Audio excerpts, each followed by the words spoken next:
उत्तराखंड हरिद्वार में प्रधानमंत्री नरेंद्र मोदी के कार्यकाल के 12 साल पूरे होने पर उत्तराखंड में सरकार और पार्टी के नेता 12 साल की उपलब्धियां गिना रहे हैं। सोमवार को प्रेस क्लब हरिद्वार में जिला प्रभारी मंत्री सतपाल महाराज ने प्रेस कॉन्फ्रेंस करते हुए 12 साल की केंद्र सरकार की उपलब्धियां को मीडिया के सामने रखा।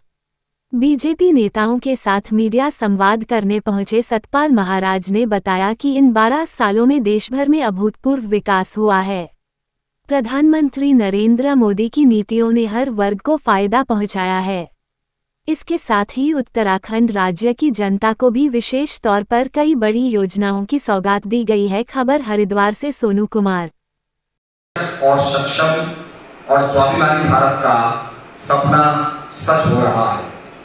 उनके मार्गदर्शन में देवभूमि उत्तराखंड लंबा समय उन्होंने भारत को शासन करने में, भारत को विकसित करने में, भारत को मजबूत करने में जो बिताया है, उसके लिए मैं उनको बधाई देता हूं। हरिद्वार के विकास की बातें की और मुझे कोशिश भी करनी है, लेकिन एक जो बहुत विकराल समस्या है जल भराव की, आज तक अभी नहीं है। शहरीकरण की आपने बात की है, तो क्या उसमें इस जल भराव मुक्ति मिलती है?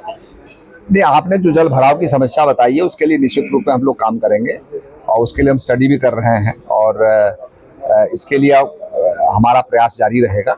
और मैंने पहले पिछली बार भी कहा था कि जल भराव को स्टडी करो ताकि पानी का निकास हो सके। तो मैं ये चाहता हूं कि इसके अंदर जो नालियां जो हैं जो भर जाती हैं, नालियां हटें, खुलें और बहुत से किसान जो है नालियों के ऊपर खेती कर रहे हैं, बहुतों ने उस पर रास्ते बना दिए हैं। तो ये इंक्रोचमेंट जो है हटाना पड़ेगा, तभी जाके पानी का निकासी होगी। महाराज जी, 2027 का आउटकम आने वाला है, तो क्राउड मैनेजमेंट और कॉरिडोर, उसको लेकर आपकी सरकार की क्या योजना है? इस समय जो केंद्र सरकार ने बहुत से काम किए हैं, जैसे कि 3,808 करोड़ की जमरानी बांध परियोजना जो है वो हुई है, 2,600 करोड़ की सौंद बांध ये है, 3,966 करोड़ की लखवाड़ बहुउद्देशीय परियोजना तेजी से उस पर कार्य चल रहा है। तो बहुत सी हमारी योजना चल रही हैं। और एक मैं हरिद्वार के लिए खुशखबरी देना चाहूँगा कि जो हमारे भगवानपुर का जो वाटर लेवल नीचे चले गया, डार्क जोन में चले गया है, तो वहाँ पर ना ट्यूबवेल लग सकते हैं ना हैंडपंप लग सकते हैं। सुन लीजिए मेरे, तो उसमें इकबालपुर नहर की बात चल रही है, तो उसके लिए हमने योगी जी से पूरा संपर्क किया है और निश्चित रूप से उनको ब्रीफ करने के बाद हम चाहेंगे कि इकबालपुर नहर का निर्माण।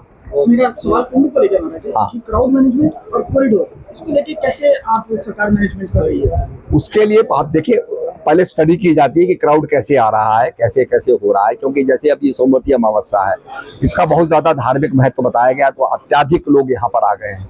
तो निश्चित रूप से इसको स्टडी करने के बाद, इसका परीक्षण करने के बाद इसमें कैसे कैसे रास्ते बन सकते हैं, क्या क्या हो सकता है, उसके बारे में हम लोग विचार करें। हरिद्वार में इंटरनेशनल या नेशनल एयरपोर्ट की भी बात नहीं? हाँ, निश्चित रूप में उसके बारे में सरकार की क्या?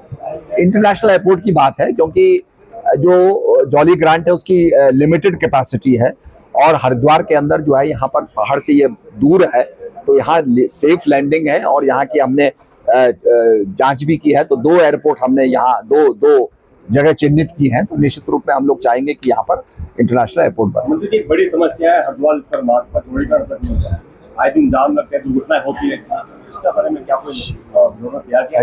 शुरू हो गया काम, तो शुरू हो गया, मैंने बताया इसमें कि वो जो चौड़ीकरण का कार्य शुरू हो गया है। धन्यवाद।